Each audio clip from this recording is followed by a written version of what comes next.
یا ڕێخەری گشتی چونکە ماوەیەک بوو بەشداری کۆبوونەوەکانی زراعتی نیشتیمانی نەکرد و هەندی دید و بۆچوونی خۆی لەسەر هەلومەرجی کوردستان و عێراق و ناوچەکە دەربڕی و سوپاسگوزاری خۆشی بە هاوڕێکانی وت کە لە غیابی ئەوە توانیویانە ئەم حرەکەیە وەکو حرەکەیەکی مەدەنی بەبێ حزوری بەرپرسی یەکەم وەکو خۆی بەڕێوە بچێت و هەڵوێستی سیاسی یەکگرتویان هەبووە و هاوڕێکان لە نێوان خۆیاندا تەواو ڕێک و پێک بوون لەسەر بڕیارە سیاسی و هەڵوێستە سیاسیەکانی کە پێویست بووە بزوتنەوەی گۆڕانوەری بگرێت. ئەجەنداکەی کۆبوونەوەی زراعتی نیشتیمانی بریتی بوو لە دوو خاڵی سەرەکی، یەکێکیان تاوتوێکردنی هەلومەرجی کوردستان و عێراق، خاڵی دووەمیش ڕێکەوتنی نێوان بزوتنەوەی گۆڕانی و یەکێتی نیشتیمانی کوردستان. سەبارەت بە بارودۆخی هەرێمی کوردستان، جباتی نیشتیمانی کوردستان جەختی لەو ڕاستیە کردەوە کە ئیفلیسکردن و پەخستنی پەرلەمانی کوردستان ڕێگرە لە بەردەم هەموو ئەو هەوڵانەی کە ئەدرێ بۆ یەخستنی ناوماڵی کورد و ڕێگرە لە بەردەم هەر بڕیار و نەخشە ڕێگا و یاسایەک کە ئەم قەیرانە دارایی و ئەم قەیرانە ئابووریە لە بەرژەوەندی خەڵکی کوردستان تێپەڕێنێ و بۆ ئەوەی کە کورد بێ بە خاوەنی هەڵوێستێک و استراتیزیەکی نەتەوەیی ئەو تۆ کە لەم گۆڕانکاریانەی کە لە ڕۆژهەڵاتی ناوەڕاست لە ئارادایە و دێتەکایەوە کورد بتوانێت بە یەکدەنگی و بە یەک هەڵوێستی لە نێوان هەموو لایەنە سیاسیەکان و کۆمەلگای مەدەنی و خەڵکی کوردستان یەک هەڵوێست بێت. ئیفلیسکردنی پەرلەمانی کوردستان ڕێگرە لە بەردەم هەموو ئەو هەوڵانە، ڕێگرە لە بەردەم هەموو ئەو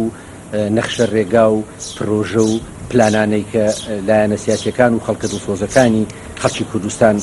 ئومێدیان هەیە کە کورد لەم هەلومەرجە یەکریز و یەک هەڵوێست بێت. ئەوەی پەیوەندی بە عێراقەوە هەیە، جباتی نیشتیمانی کوردستان جەختی لەو ڕاستیە کردەوە کە پێکاتەی کورد لە عێراق بەشێک نابێت لە ململانەی نێوان شیعە و شیعە، سونە و سونە، شیعە و سونەش. ئێمە لە بەغداین لەبەرەوەی کە عێراقێکی فیدرالیمان قبول کردووە بە پێی دەستوری عێراق دەوڵەتێکی فیدرالیە و مافە نەتەوەیەکانی خەڵکی کوردستان لە دەستوری عێراق پەسەند کراوە و ئاماژەی پێکراوە. ئێمە لە بەغدا ئەگەر بچینەوە بۆ بەغدا بۆ ئەو دەچینەوە کە دەستکەوتە نەتەوەیەکانی خەڵکی کوردستان بپارێزین، ئەو مافانەی تا ئێستا بەدەستمان نەهێناوە بەدەستی بێنین و بین بە شەریکی ڕاستەقینە لە حکومڕانی عێراق. بۆیە جباتی نیشتیمانی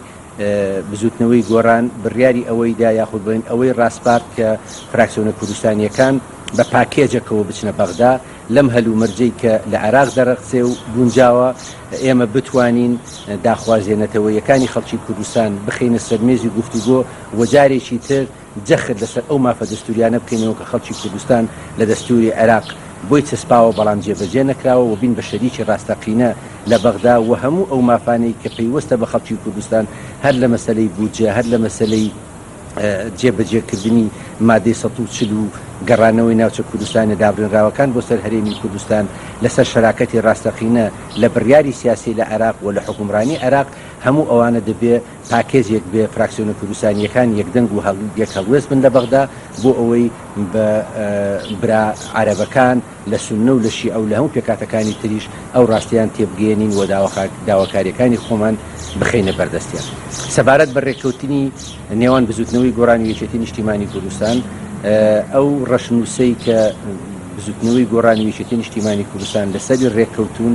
و هەموو بڕگە و مادەکانی خوێنرایەوە و جباتی نیشتیمانی ڕەشنووسی ئەو ڕێککەوتنامی نێوان بزوتنەوەی گۆڕانی و یەکێتی نیشتیمانی کوردستانی پەسەند کرد. سوپاسدانەکەم.